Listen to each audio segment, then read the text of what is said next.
Oh hi, I'm Lumie, and right now I am grabbing some tapirs and anteaters from the animal market because today we are going to do a speed build addition to one of my franchise zoos. And I really love making cohabit exhibits because, I don't know, it just seems so cute. This is actually a newer franchise that I started in Chernobyl, but at this point I've amassed like $250,000, so I can basically do whatever I want. So basically that's what we're gonna do.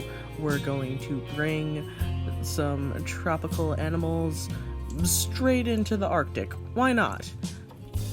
With this particular zoo, I like to pretend that Putin called up the Ukraine himself and was like, "Da, I see that you are still a shithole from what with the nuclear explodings. Maybe you are having $20,000 and make some happy time for the animals. Have families go to the sites that are not irradiated or something." But this isn't like a let's play about my shitty fantasies. So let's get to aligning the path because, oh dear God, is it so satisfying for me. I have the power map up right now because my Planet Zoo life hack is making sure that your paths are like just barely on the cusp of being outside of them, just so your habitat will be powered as well as any information boosts that you put outside of it. Also, confession time, I was originally going to cut out the sped up music and like detach all of the audio, but the music that came out of it was such a fucking mood, a complete banger, and just made me happy. So the weird music box music, I didn't add that. That's just what the game music sounds like when you speed it up. And suddenly, perfection. I don't know what it is, but there's something about lining up the paths and lining up the habitat walls in this game that is just a chef's kiss. Just makes my brain have all the tinglies. It can't just be me. I feel like you always have to fiddle around with the wall sizes so much to get the habitat to actually fit in the area you want it to. I don't mind that much because it's so satisfying when you finally get it in there. Jeez. You know, I've been to a decent amount of zoos in my life, and I don't think I've ever actually seen a tapir in person. I've seen a lot of anteaters, though, and they are so weird and funky and cool. And if you've never actually seen one in real life, they're so much bigger than you think they are. And yes, I can see one of the one-sided windows is on the wrong side. I fix it, I swear. I just need to get in 1,000,000 donation bins because you always actually need more than you think you do. I don't know why. The guests will use all of them, I swear. I'm gonna do this one cool trick that isn't that cool. I've had a problem with manually making pools that animals will actually use and go into. So I found that if you go to the absolute lowest settings with the design print tool and make pools of varying sizes and lump them together and then use smooth and roughen on the edges, the animals will always be able to get into them. So that's one neat trick if you didn't know it before. And now that all the anteaters and tapirs are on the way to the exhibit, I'm just gonna get all their basic needs down, get their food. They don't need water because they got the pool, but get their enrichment items in before we actually start decorating the habitat. And that foraging pit is a big old lump of dirt right now, but we're gonna make that blend in with the environment a little bit, make it better, make it just shinier, give it some love. I think hiding the foraging and the mud pits is probably my most favorite thing to do with exhibits in the game. And just like I promised, I did fix that window. Now that all the animals are going straight into the pool, let's look at the environmental needs and make sure that everything is just right for them.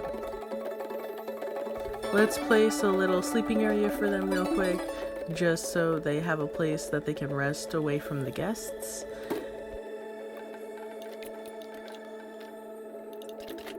And boop! Just a little bed of leaves so they have something soft to lay on. Now's the really fun part, adding all of the plants. I'm gonna start with some lily pads in the pool. Not too much so it doesn't block their usable length of the pool, but I like outplacing a few just so they look like they're floating on top of the water. I don't know why the lily pads don't automatically go to the surface of water, but hey, what can you do? It's a big game, there's so much in it. I'll let the developers have that one. Those yellow trees, I think they're called Ipa or Ipe trees, are probably my favorite plant that came in the South American expansion. I just love using them. I'm gonna add more later. I'm getting all the layers of the environment in because that's how forests work. They work in layers. Don't say like an onion, don't say like an onion, like an onion. Forests have layers like an onion.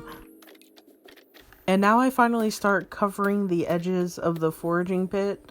I start with these white flowers and I'm gonna just like place them throughout the forest because, like I said, layers.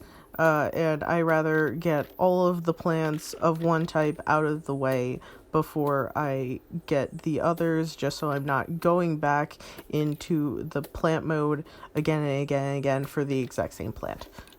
One thing I adore about Planet Zoo is the vast to sometimes overwhelming amount of options it gives you in all of its build by.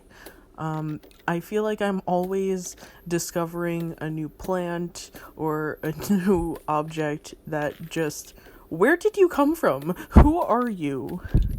And it's really refreshing to have a game that gives you so many options.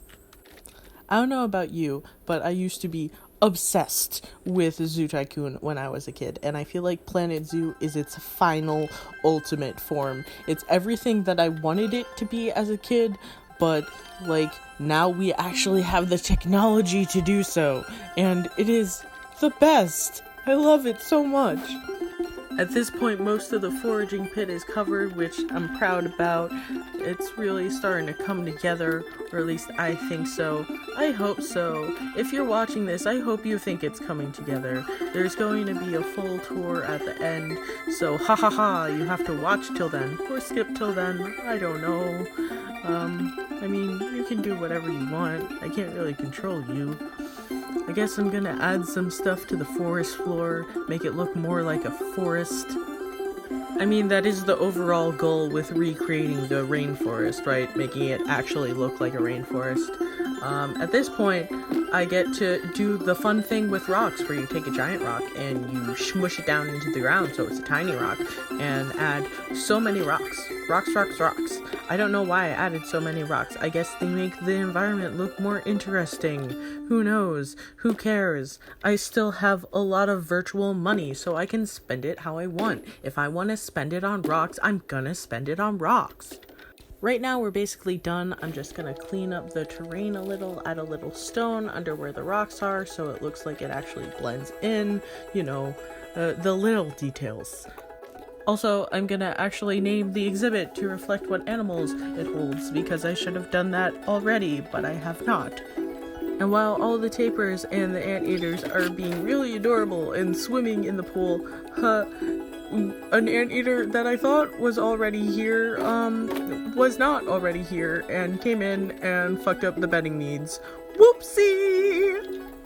And as you just saw, somewhere I messed up and attached all of the forest to one of the shelters, so I'm going to ignore that, grab the other one, double it, and then we're done, and it's time for the tour. Yay!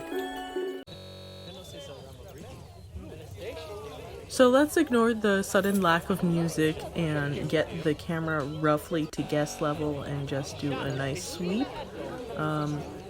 This is it, pretty much. Thank you for watching my video, and I hope you have a wonderful day. Bye!